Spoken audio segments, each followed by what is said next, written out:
One of the reasons why theological integrity matters so much is that theology shapes the way we do church. Theological integrity is bringing together what we believe with what we practice and making sure that they are in sync, that they're founded on God's Scripture, rooted in His Word, and then being lived out and contextualized in all areas of life.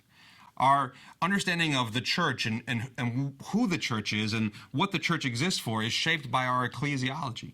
And so what I want to do in this video is I want to talk to you about how theology shapes the way we do church. And there's three areas that I think theology shapes the way that we do church, the way we look at church, the way that we lead in our churches. And the first thing is this: it impacts the way that we measure success, the way that we measure success. What do you think the church exists for, and how do you think the church should function? Some churches have maybe a more attractional model, where they try to have the best show in town, they try to have the best music, they try to run the greatest programs, and they're always trying to get people to come to them. Then there are other churches on the other end of the spectrum who would be considered to be more missional churches. They're less about the gathering environment, and they're more about it being a people who scatter. They're more about going out into the community and serving and living on mission and being where people are. It's not my responsibility in this video to tell you which is right, which is wrong. There's value in both of those things. But do you have a theology that informs the way that your church functions on that spectrum? How do you measure success? Is success measured by how attractional your services are, how excellent things are, or is the health of your church measured by how missional you are? Another example is, how do you measure preaching on Sunday mornings? Is it by how people feel when the sermon is done? Is it how motivated they are to go live differently? Is a successful sermon one that gives people 3 steps to be a better dad, to be a better worker, to be a better Christian?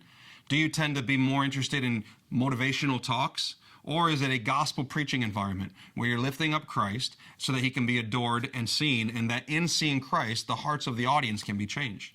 Now, your theology really informs where you land on that conversation about preaching and how you measure success. Do you measure success primarily by how many people you assimilate into your church?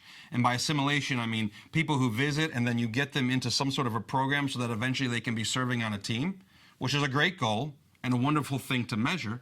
But what matters most, assimilation or discipleship? And I'm not saying that those things are opposed to each other, and I'm not saying that you can't have both. But it is possible that if assimilation is the only thing you measure, you're actually missing out on something. When we look in Scripture, I think we see that volunteering in a ministry is not necessarily what it means to be a fully formed disciple of Christ. It can be part of it, but it isn't all of it. And so how does our theology inform the way that we measure the spiritual health of the people inside our own church? How about this? What does our theology tell us about how we should measure the success of our pastors? In some churches, a pastor is successful if he does all the ministry and he's always at everybody's house, and he's always at every hospital bed, and he's the only one who does all the ministry, and he's the only one who preaches, or she's the only one that does all the ministry. Or, according to Ephesians 4:12, is the role of the pastor to equip the saints for the work of ministry. That's two very different scoreboards. On one scoreboard, is the pastor doing enough? Is his ministry effective enough? And do people like him? And on the other scoreboard, is he raising up leaders? Is she developing people around her that can come behind her and do the work that she's doing and handing things off to other people? These are different things that you're measuring. I'll give you one more example of how theology informs the way we measure success in the local church. Missions. In some churches, they've had a successful mission year if they've sent people all over the country on different trips. And certainly that's a wonderful thing and a great experience for many. But they may not be living daily on mission in their community. And they may have reduced living on mission to simply signing up for a trip and going overseas for 10 days and doing something cool over there and returning, as opposed to measuring the success of the church based on how are people in our church living out the mission of God every day in their lives where they're planted, in their neighborhoods, in their schools, and in their workplaces. So theology informs how we measure success. Second thing, theology informs how we navigate tensions. And I think as leaders and pastors, we know that there's certain tensions. How about this tension? The tension between gospel declaration and gospel demonstration. One might be sort of a traditional evangelistic gospel presentation, and the other one might be meeting the needs in the community, or some people would call it the social gospel. And so you have churches who are navigating this tension. Are we a gospel declaration church? Are we a gospel demonstration church? And how do we bring those two together?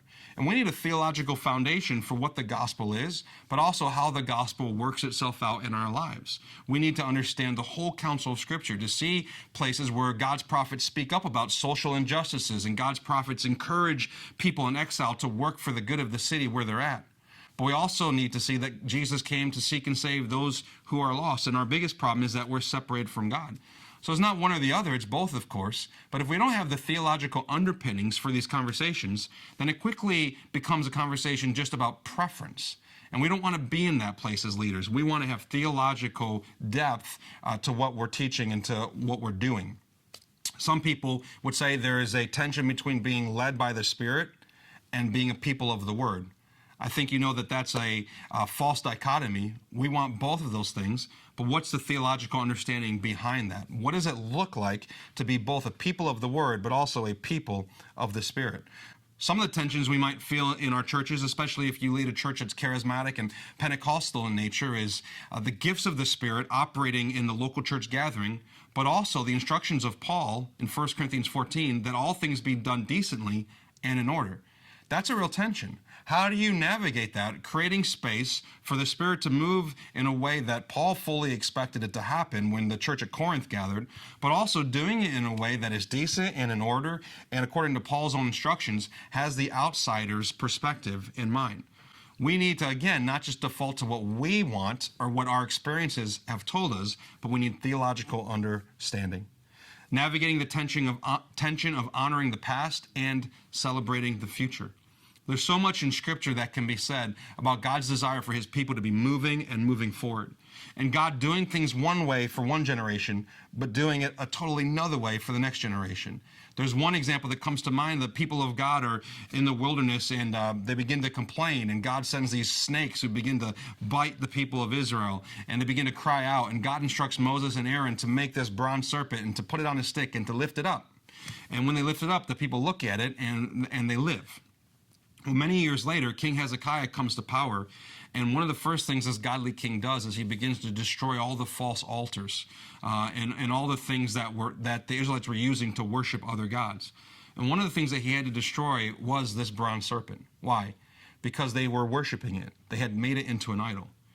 God raised up a leader in one generation to build something, and He raised up a leader in a later generation to deconstruct something, to take something down. Another way of looking at it is this. What God used as a tool of freedom and deliverance for one generation became a source of bondage for a future generation. Why? Because they fell in love with not God, but with what He used to meet a need. And sometimes we do this as leaders. We fall in love with what used to be in such a way that it hinders our ability to move forward and serve the church and serve the community and accomplish our mission. How about the tension between being worshipers in the singing time, but worshipers for the rest of our lives?